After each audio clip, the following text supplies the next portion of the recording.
Hello everyone, this is Jason from Primetime Aquatics. Thank you so much for being here. It dawned on me the other day that we often share stocking ideas for fish tanks based on size.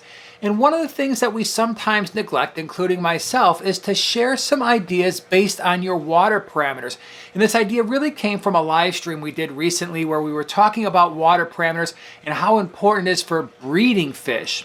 Now, I've always said that stable water parameters are better than ideal, but still, you may be somebody that has a pH that's a little bit higher and water hardness on the higher side. And so it might be nice to know, okay, well, what kind of fish can I keep in these tanks that are not just going to survive, but really thrive? And so in this video, that's what we plan to do, give you some ideas, some options. Thank you for being here. Hope you enjoy the video.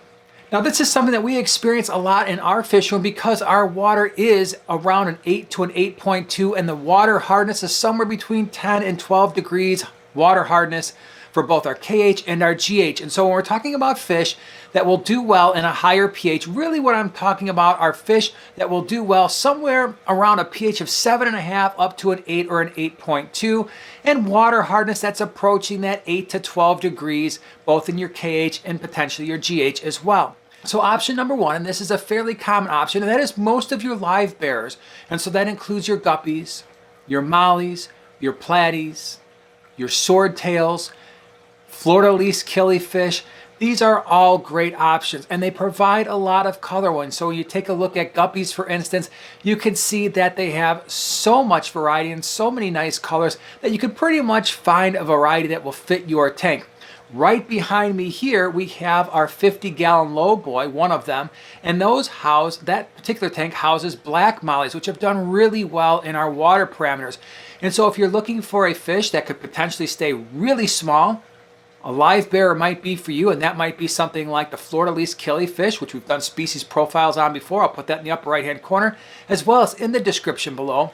You have Endlers, which stay relatively small. Guppies don't get very big, but if you want something a little bit larger, you can begin to look at platies, which are still on the smaller side, but then you've got the mollies and the swordtails, which can be 4 to 5 inches. Another really good option are goldfish, and they often get overlooked. They are a more common fish, but they're really cool, and they do really well in that harder water and will do just fine at a pH between 7.5 and 8. Now, obviously, they can go a little bit lower than that, as can some of the other fish that we've talked about. But again, our focus is if you've naturally got water that's 7.5 to 8 or an 8.2, goldfish can be a really good option. Now, I know what you might be thinking. It's like, you know what? I've kept the live bearers, I've kept the goldfish before. I'm really looking for something different.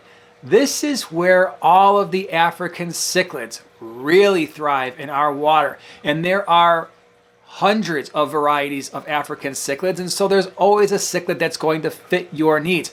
We can go really small. For instance, some of the Lake Tanganyika cichlids, and we've done all kinds of species profiles, which I will link down in the description below. But things like Neolamprologus multifasciatus or similis. These are shell dwellers that stay small, around an inch to an inch and a half, but thrive in water that's around an 8 to an 8.2 with higher water hardness. If you stay with the Lake Tanganyika cichlids, a lot of the rock dwellers also do really well. For instance, like this Julidochromos ornatus, which is a fantastic fish.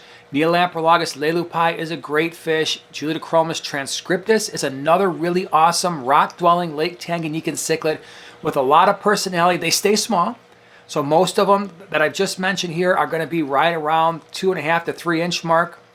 They do really well in a tank that's at least 20 gallons or larger, and these are great fish for that harder water with a higher pH. You could even step it up with the Lake Tanganyikans and look at more open water fish like the Cyprichromis leptosoma or some of the feather fins, which can be really cool. If you don't want to do Lake Tanganyika, then there's always the other Great Lakes. For instance, a lot of times people overlook Lake Victoria. There are so many cool Lake Victorian fish out there, one of which is the species 35, which we have bred before, the tomato hap. This is a great fish with a lot of color, and a lot of the Lake Victorian cichlids have similar color patterns. They just look like they ran through a box of Skittles and came out the other side, and they've got all this different color. Really cool fish. And then, of course, you have probably some of the more popular African cichlids, and those are the ones from Lake Malawi. And here we've got Mbuna cichlids, and as you can see, these are absolutely wonderful fish, just full of color, that are once again thriving at that higher pH and that higher water hardness. And Mbuna cichlids can be great because you can keep them anywhere from around a 40-gallon breeder and above. And there are some less aggressive Mbunas and some more aggressive, and you're going to want to do your research to figure out which type of Mbuna best fits your tank and your needs. Beyond that, you've also got the peacock cichlids. Again, this is another type of fish that shows a lot of color. It's a really interesting fish, and I know a lot of people who have had lots of enjoyment keeping all male peacock cichlid tanks. Sometimes they're on the larger side, somewhere between 75 gallons to 125 gallons or greater. But these, once again, are fish that are going to do really well in that harder water with a higher pH. So what if you're looking for the cleanup crew for these water parameters? I think you've got a few really nice options.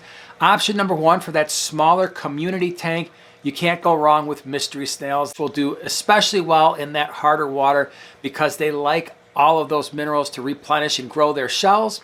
So mystery snails might be a great option, provided that the fish in there aren't going to eat them. We've done a species profile on those. I will put that in the upper right-hand corner as well as in the description below. Another couple options for cleanup crews are the bristlenose pleco. They come in many different varieties: long fin, short fin, reds and green dragons, standard browns, albinos.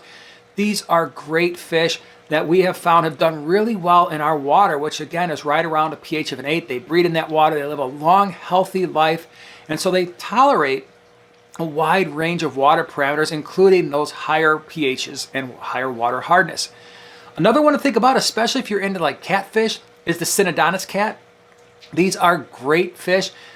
Again, they fit in really well with your semi-aggressive to moderately aggressive African cichlid tanks, and so they are often found in Mbuna cichlid tanks and peacock cichlid tanks. Some of them stay small, like the dwarf petricola. Some of them get quite a bit larger and might approach 6 or 7 inches or more, but these are great catfish that can be somewhat active. Sometimes they can be a little bit shy, but they are an awesome addition if you're looking for that scavenger type fish. All right, everyone, so I hope you enjoyed that video. I hope it gave you some ideas. If you're looking for more ideas on how to stock your tank with the fish I've mentioned here, check out these videos in the upper, lower, and right-hand corner. Appreciate you being here, and we'll see you in the next one.